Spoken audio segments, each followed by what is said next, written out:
Thank you so much for coming on, Krista. I'm so excited to have you here.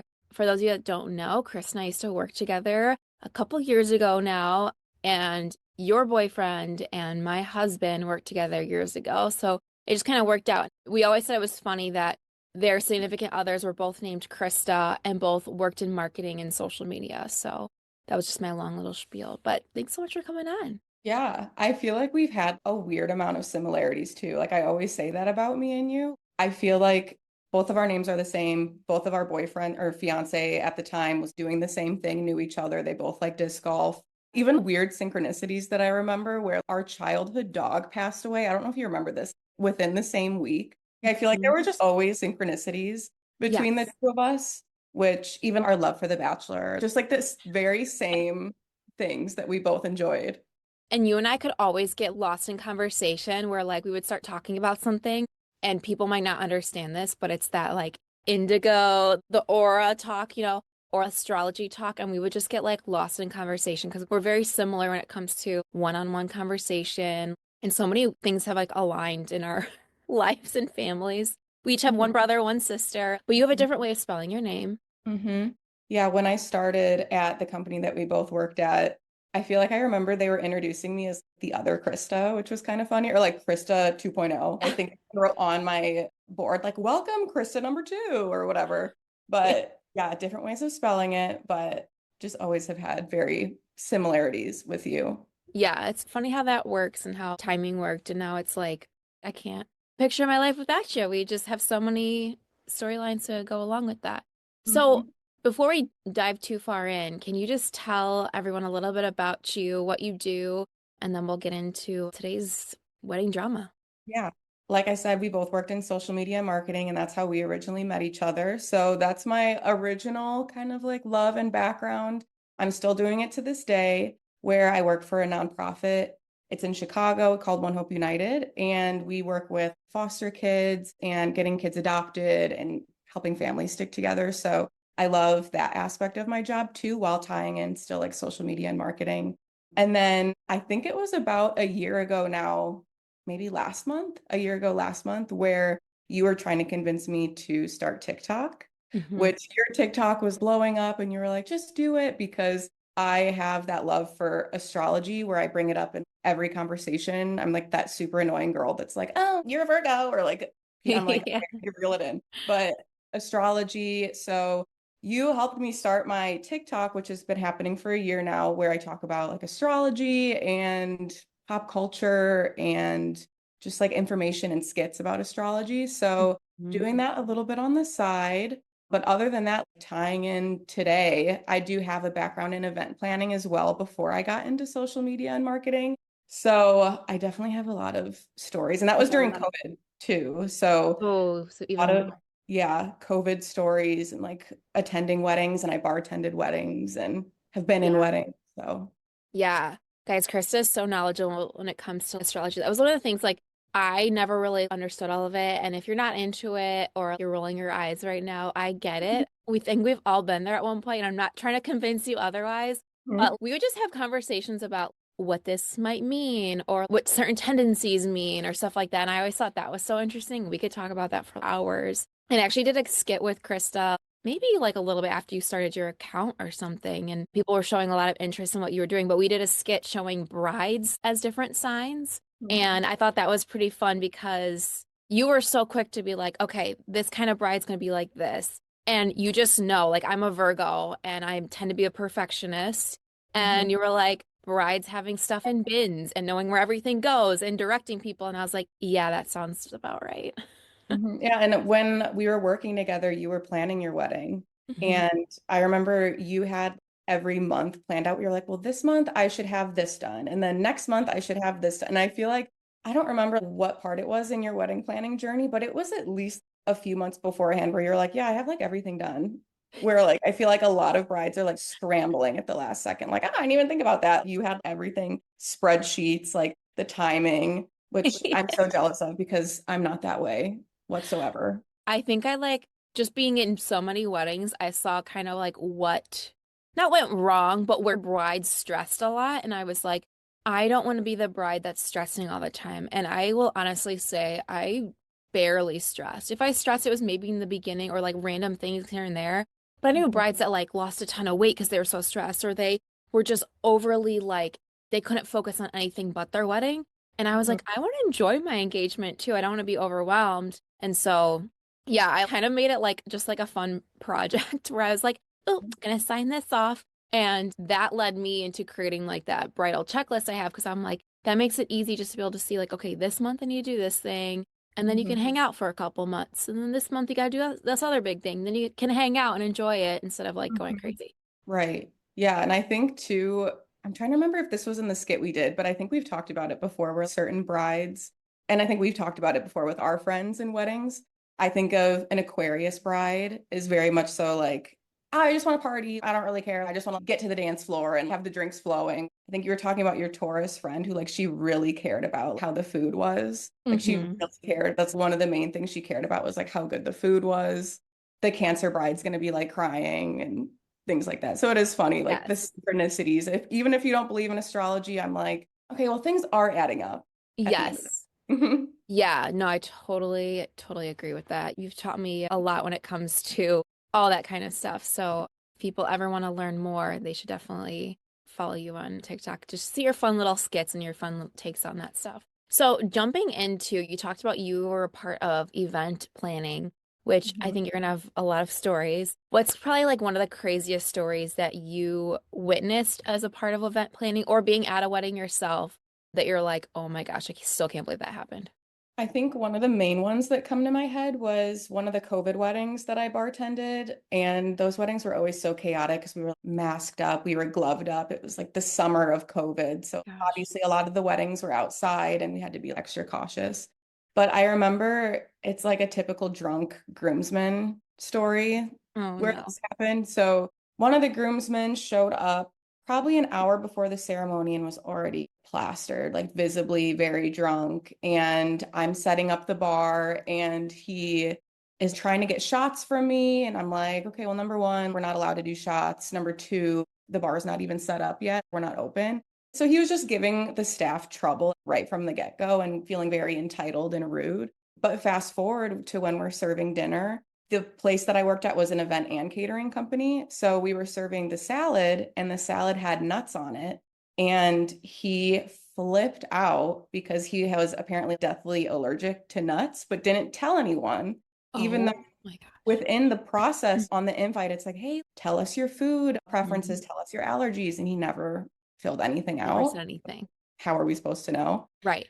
So he gets the salad and starts screaming at staff in front of everyone, causing a scene. Like, I could die. I'm going to sue you guys. How dare you? Blah, blah, blah. But he wasn't telling us if he actually took a bite of the salad or not. He was refusing to tell us. So What? I don't know, he was belligerent. So just to be cautious, I remember one of the other event planners, she called 911 because she was like, well, this guy might be having an allergic reaction. So the ambulance show up, the police showed up, and then he's like nowhere to be found. And we're like, okay. He was found drunk in the bathroom, just passed out, and he didn't Are even take a you? bite of the salad. Oh my gosh. So he caused this big stir when Yeah. he actually didn't take a bite of the salad. He just wanted to get hmm angry at somebody, it sounds like. Yeah, I felt so bad. I think it was the groom's friend, but like the bride was so embarrassed. I felt so bad. But yeah, it just sucks when your wedding party has to do things like that. It's like, Hmm. are you making it about you? Mhm. Yeah, I was just talking to someone about like if you know you can't handle your liquor, don't drink before a wedding or really limit it because this day is not about you. And it just sounds like he was more into the party of it, which I get it. It should be fun, it should be a party. But at the same time, if you're gonna make a fool out of yourself, then it Mhm. just makes it all about you. And then to berate staff that's trying to make this day magical, it's like, come on. Yeah, it was so chaotic. Yeah. That's the one that comes to my head where I'm like, yeah, that one was probably the most chaotic that I've experienced. Yeah. Were you there just like, oh my gosh, please calm down? So I was bartending, so I was in the outside bar, but I remember all the staff were obviously talking about it, and a lot of the staff had to get involved. And then like, the ambulance showed up, and I was in charge of trying to find him too. And everyone's like, he's gone. We're like, did he just run away? Like, no one knew where he went. When to cause a Drunk. big stir. Yeah, Mhm. that is insane. Like the number of drunk groomsmen stories I've heard is quite appalling. I feel like it's just so disrespectful. If you know you want to like party, have a good time, wait until at least after the ceremony when you're kind of off the hook a little bit. If you want to have a couple drinks before, sure, but it's like you need to really know your limit and know, okay, am I going to be causing a scene? But I think the other thing is people that act that way don't think about that. They're like, Right. whatever, it's fine. Mhm. It's the same people that cause other issues on wedding days. They're not like, you know what? It's their day. I'm not going to make it about me. That's their last thought. Exactly. Those people are thinking about themselves first. And most of these issues that we see at weddings, it's because they're not thinking about that. So I don't know if that'll help or not. That's why I like to share these skits and hope that people see it and be like, okay, maybe I should tone it back a little. Yeah, or just resonate and be like, oh my God, at least I'm not the only one where like something chaotic happened. Because I feel like working with weddings and working in event planning, there's always something that goes wrong. It's inevitable. I can think of very little events that I've worked where at least one thing hasn't gone wrong. Hmm. But as long as the bride and the groom, for the most part, are like chill and go with the flow, it's normally very small things where it's like, don't let it ruin your day. That you're still like, you're marrying the love of your life. That's what should matter. And don't let little small things ruin your night. Yeah, absolutely. And I also say too, I don't want to freak people out because for the most part, you're not going to have some crazy thing like this happen. If you have bad gut feeling or you're like, oh, that person's going to do something, chances are it'll be fine. Most weddings I've gone to and been a part of, there's no drama. Or if there is, no one else knows about it. It's kind of behind the scenes, or it's like something little that happened between two people or something. We just talk about it because it's kind of memorable when it does happen because you're like, whoa, that was crazy. But yeah, I don't want to scare people because sometimes I see comments that are like, oh, thank God I'm never getting married, or thank God I'm just going to elope, or I'm never Yeah. going to do this because of that. I don't want to scare people because so many weddings do not have this drama. Yeah, that's so true. Yeah. So I want to get into just some wedding hot takes just to kind of get your opinion on wedding culture. The first one is, what is a trend that you are totally overseeing and what would you replace it with? Ooh, that's a good one. I guess the first thing that comes to my head, and maybe it's because it's fresh in my brain right now, because I'm going to be the maid of honor in my sister's wedding in August of next year. And speeches are like a big thing for her and her fiance. They've told me on multiple occasions now, like, we really are excited for your speech. Like, we hope it's good. It's our favorite part. I'm like, okay, the For pressure, but sure. I'll do my best. But I think working in weddings too and seeing and hearing so many speeches, one thing, and this is probably really irrational of me and no hate to anyone that does this, but there's this one saying, and I might have already talked to you about this, but where people might just Google funny things to put in my speech for my like maid of Mhm. honor or whatever. And the one that I heard, I want to say almost every speech when I was bartending weddings that summer was, I just want to give a toast to my favorite people here, the bartenders. And by the time the end of the summer, I was like, oh my God, if one more person says that, I'm gonna lose it. It is funny, but to me, I'm just like, okay, let's be like a little bit more original. Let's be more authentic. So that's one irrational thing that I feel like annoys me at weddings. I mean, replacing it with something, I think just maybe speaking more from your heart and preparing for the speech and telling personal stories. Because there's always that one groomsman too that's like, I didn't even prepare the speech. I wrote this on a napkin 5 minutes ago. And it's like, Yes. why are you bragging about that? You know? Yes. They like think it's funny and then they ramble on for 10 minutes because they had nothing prepared and they're just Mhm. rambling. There's a very small percentage because I know when I say this, people are going to be like, well, I did it and it was fine. There's a very small percentage of people that can just do things like wing it. Most people need at least some notes or some preparation because I posted about it before. I was like, rule number one, and when it comes to speeches, don't wing it. And someone commented, they're like, well, I did and it was great. And I'm like, maybe it was for you. Maybe you have that personality where you can just do it. But I think it's Mhm. good just to have a basic notes. I mean, me, I wrote out the whole thing ahead of time when I had to do it. But, Yeah. I think that's a really good example because I'm sure you heard a lot of the same like jokes and you're like, okay, they just Googled how to start off funny, Yeah. I saw this one TikTok recently where it was like a compilation of everyone. At the same time, like, how else are you supposed to start it with everyone starting off their speech with, for those of you who don't know Yeah. me? And it was like a compilation of everyone saying that. But I'm like, how else are you supposed to start it? I guess you don't have to say it because half of the people there probably may not know you Yeah. because you're only one part of the groom or the bride. I don't know. But I do think with social media, it definitely puts a pressure. And that's why people may feel like, oh, like I want this viral TikTok moment in my speech where I say this super funny thing. So it does put like an element of pressure that your speech needs to be super good because there's like cameras on you, videography, photography, everything on you.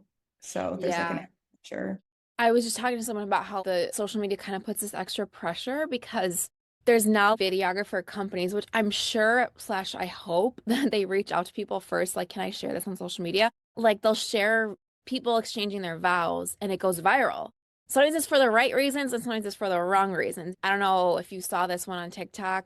I don't know their names or anything, but basically the groom's vows were not very nice about the wife. And she kept laughing through it. And I think she was very uncomfortable, but they went viral. And Mm. because the wedding company or the videographer company shared it, he was just saying very inappropriate things about why he finally wants a ball and chain. And I guess I decided to give in to this, being like gross about it. And hers was so adoring of him. Hers was like, you're the best husband and father to our two girls, you're this and that. And his was just putting her down. And so that's where I'm on the other end of it. It's like you don't know what things are going to be shared.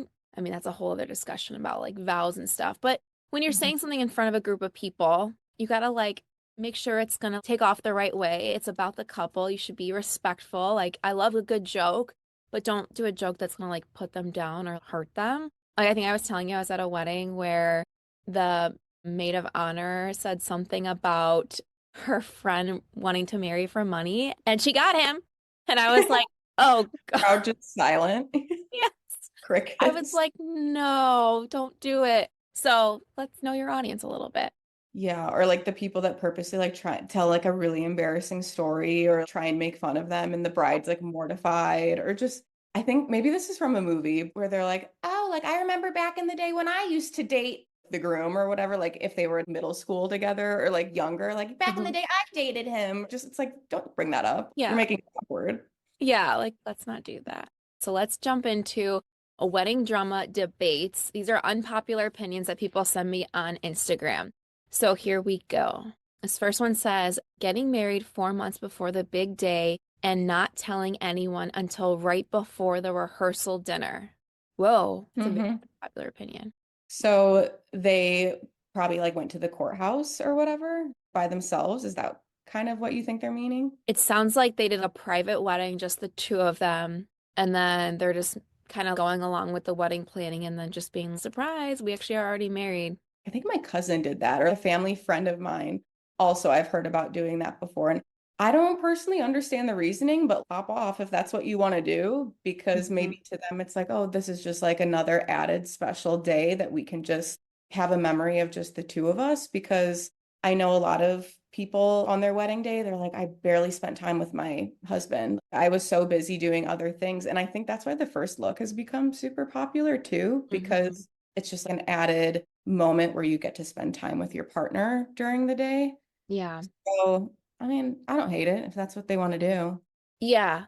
I know a lot of friends of mine that legally got married before their wedding, but we're talking like a couple years before and for Mhm. different reasons. But then there were some friends that I didn't know until after their wedding. They were like, oh, yeah, we've already been married 7 years. And I was like, What? what? Oh, okay. And yeah, I think it's people view marriage and vows differently. Zach and I had already been together so many years. So for me, it was just another step and like life didn't feel different for us. I know some people like they don't move in until they're married. Everything's just different. So for us, it just felt like it's just another step. I didn't feel like different after we got married. But if you want to do that, I think that's your choice. I think it takes the pressure off some people too. Like we're already married, so there's no pressure in the actual ceremony. But yeah, teach their own. Each their own. Yeah. This next one says sparkler send-offs are awful. This is, So I feel like I've only attended one wedding where there were sparklers. Is that where like at the very end, they run everyone has through a it. sparkler and they run through it and it's a kind of like another photo op? Yeah, No. yeah. Yeah. I mean, I don't hate it. I I feel think like they look really good in photos, honestly. Like I think I've been a part of 3 or 4 weddings that did it, and I thought it was really pretty. and this can go into a whole other topic, but like photo ops in general, as long as the couple isn't so focused on, because I know I've dealt with brides before where they were so focused on like, oh, we need this photo op or we need to do this Mhm. trend on TikTok or where it almost takes away from them just naturally having fun throughout the day. So if they're Yes. like stressing out about like, oh, like I need this photo, then I would say don't stress about those certain photo ops. But if it's just like something that naturally happens where you're like, okay, yeah, it's time to do the sparkler send off, that's fine. Yeah, totally. I actually liked my candid photos way more than the staged photos. I shouldn't say staged, but like the group photos where you just stand there and smile. At Yeah. first, when I was scrolling through them, I was like, I don't know, the posing to me is just not me. The candid ones from cocktail hour or just like randomly interacting with people, I loved those so much more because they just felt more genuine. But yeah, Mhm. I get it. It's like that social media thing of we have to look this way, let's do this. I totally agree. And I've been taking some photography classes and stuff. So I've been dipping my toes into photography too. And I always feel like it is the candid ones where they look 10 times better rather than people posing like super like stiff, awkwardly. That's why I'm always like, okay, now look at each other and laugh or look Mhm. like you like each other. So they're like leaning more in rather than like just like Yeah. straight up. Like, so yeah, I totally get it. The candid photos are my favorite. Yeah, I feel like it takes the pressure off too because I feel like a lot of times men, and not to generalize, but when you do like engagement photos or something, the guy's more nervous about it because they're like, I don't want to pose for this, but it's like just hang Mhm. out with your fiance and then I can snap Yeah. some. But I'm just going from what people have done for photos I've seen. I'm not a photographer. Okay, let's jump into this week's wedding submission story. It's a little long, but it seems like a good one. And I'll try to do my best to read fairly quickly. Okay, for context, my mother and I never had a great relationship even when I was a child. She had a lot of issues from her childhood she refused to deal with, along with some mental illness. So for most of my life, she abused substances. By the time I met my now husband, she was sober, but she was incredibly controlling. She didn't like my husband because he gave me the support to stand for myself. Okay, Mhm. that usually happens when someone's used to taking advantage of someone. She also hated his family because they were nice and helpful with no strings attached. My mom wanted to be the better family without having to do anything, and it made her feel threatened that I was being taken away. On top of that, I was a fresh adult at 19, still had my parents on my bank account, so they would take over half my paycheck. That's unheard of. Hello? Whoa. And I was still in the process of figuring out how to handle that. Okay, that's a lot. She was I don't know if 19? yeah. Other than when I was a kid, I don't think I ever had my parents on my bank account. No. And they weren't taking half of my paycheck. Yeah, definitely not. I called my mom to tell her my husband and I were getting married, and her immediate response was, well, I'm not paying for it. I didn't even ask for help. I wanted a congratulations. When I told my mother-in-law separately, she was so excited and said we would just go to the courthouse. And when we said we were just going to go to the courthouse, she asked if we would mind holding off and she would pay for it so she could watch her oldest child and first be married get married. We agreed. That's a very nice, respectful way of doing it. Didn't sound like she wanted to control it, but she wanted to like help and gave her opinion, which I thought was really nice. I came up with a date during holiday so it would be easier for the family to drive down since a lot of them were in school. When telling my mom the date, she freaked out, saying I shouldn't be catering to them and I should cater to her instead because they would be in X town 2 hours away and wouldn't be able to make it. So again, just making it all about herself. I reminded her that she and my father lived in an RV and she told me it couldn't be changed. My father later told me that he would make it whether or not she wanted to be there. Later on, when my mom realized my mother-in-law was paying for the small wedding, she said I was icing her out and all she wanted to do was help. Oh my gosh. This The just sounds victim. like someone that wants to be a victim. Yeah. She wanted to buy our champagne glasses and the food, but wanted it to be in her style, not mine. She also then cried to my father about when I picked my wedding dress, so she asked me to let her come pick. I agreed and invited her. The dress I picked was actually a bridesmaid dress that was white with lace, so the price was under $200. My mom was glowing and taking pictures. Once I said this was my dress, she grinned and told me, well, I'm not paying for this. Oh my gosh. Here we go again. So it's like you get like 2 steps forward and then 4 steps back. Yeah. Literally like a whiplash. She's like trying to work with her here. I was Mhm. frustrated and annoyed, but I was able to buy it myself. Again, I brushed this under the rug while my husband was very angry for me. A Mhm. week before the wedding, my mom said she wasn't going to pay for anything anymore, which it doesn't sound like she agreed to pay for anything at all. Right. Right. Not at all. So I don't know why she keeps stressing I'm not paying for anything. She was like dangling it. Well, maybe I'll pay for this and then taking it away once she got angry about something. Yeah, it just sounds like that controlling behavior. Yeah. So my mother-in-law scrambled for glasses. Oh, it's the champagne glasses she said she wanted to buy and the champagne. The food order had already been placed. Everything my mother now refused to pay for, my mother-in-law found a way. I still to this day do not know if my dad or father-in-law paid for the food. We did pizza at a pizza shop I was working at. The wedding was incredibly low-key. The wedding happened. We walked from the beach back to the beach house and hung out. At some point, my mom fell and ripped open her knee, so half the wedding guests sat around with her the entire night and catered to her every want and need. Because again, we were around nice people. Mhm. And my mother-in-law and stepfather-in-law pulled my parents aside, and my parents left incredibly fast after that. I later found out they told my parents they needed to stop asking me for money because I was still a kid and they were established adults. Whoa, Mhm. bold. Putting them in their place. Yeah. Okay, we've just stopped at the knee thing. Do you think she really fell, or do you think she did it on purpose to get attention? Who knows? If either way, she knew she was going to be milking it. Uh-huh. Like maybe she was mid-fall and then was like, I'm going to make it worse than it actually Yeah. is.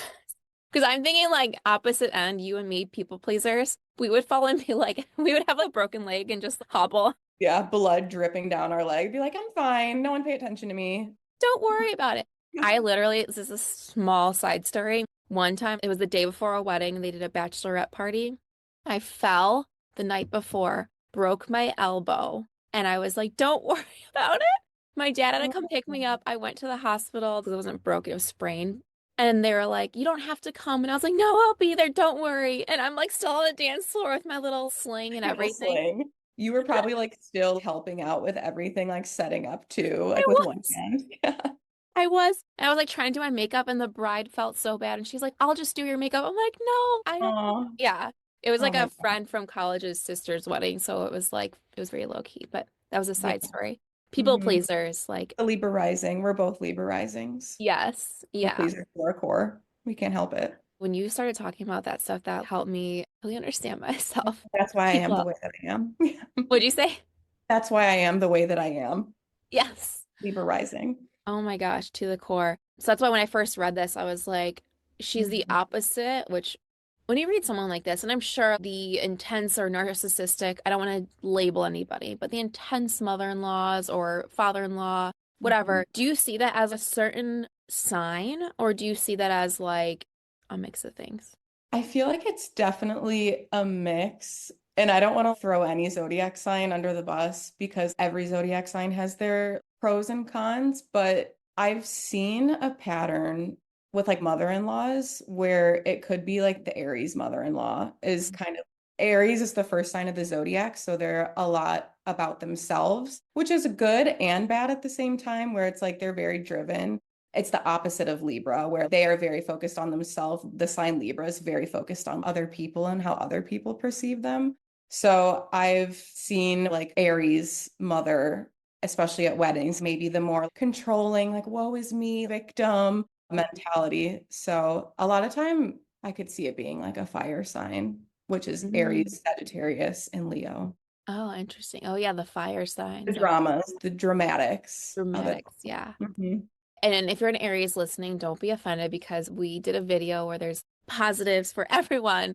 I know I love there's gonna Aries. be an Aries listening that's like, I'm not that way. And believe me, there's so many parts to every personality. This is not. No, I'm jealous of Aries, if I'm being honest, because I feel like Aries are so good at thinking about themselves, where I'm constantly thinking about other people. So I'm like, I'm Mhm. jealous that you're able to stick up for yourself and Yes. like not care what other people think, where I'm in the trenches struggling and can't sleep at night thinking about one stupid thing that I said 3 months ago. Yes. Oh my gosh. I know we were just talking about this the other night because my daughter is an Aries and I read something once where it was like Virgo and Aries or the people pleaser. I don't know if it's Virgo because I don't know if that's my people pleaser side. It's the Libra. But they like people pleasers tend to pair up well with people that are more about themselves or like know how to spend time with themselves because Mhm. they admire it. They're like, that's really cool. You can say no to people. You have good boundaries. Oh my gosh. And when I've been working my whole life at setting boundaries and protecting my peace. And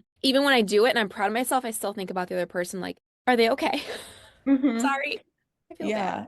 And we've probably talked about this before too, but I feel like me and you tend to go towards certain types of friends too, where maybe a friend that is more likely to stand up and have your back and like not care about what other people think. Like I tend to like gravitate towards those people because I'm not that way. Yes. So no, I really admire that, especially about like, fire signs, where I'm like, teach me Mhm. your ways. Yeah, one of my closest friends is really good at just speaking her mind or like standing up for herself. She's always been really good about boundaries and stuff. And when we're together, I'm like, that is really cool. I need that.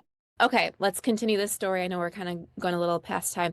The whole weekend was just a casual celebration, and we made everyone aware that they could come over whenever they wanted to hang out since we rented the house for the weekend. The house was full of my husband's side of the family, and everyone we invited lived in town or my parents being in the RV.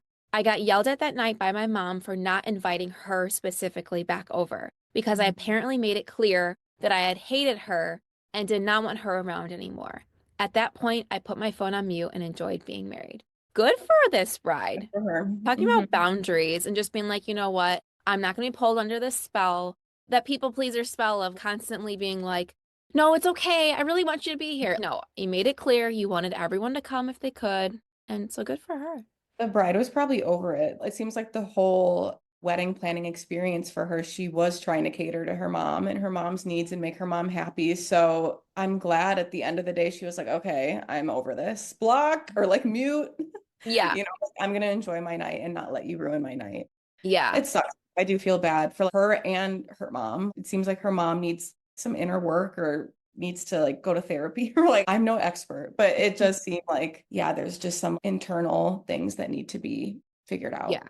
Yeah, definitely. I think they need to figure out a lot of relationship stuff with the whole bank account thing and trying to take parent or money from her. Because it sounds like we don't hear it until her in-laws talk to the parents that they need to stop asking for her for money. So that's the first time we hear that the in-laws have been asking her for money. So they make it clear we're not giving you money, even though Hmm. they've secretly been asking the bride for money all this time. And she's 19. That's super young. It's old enough to, to be like on your own as an adult. I mean, I look back and I'm like, oh my God, I was a child at 19.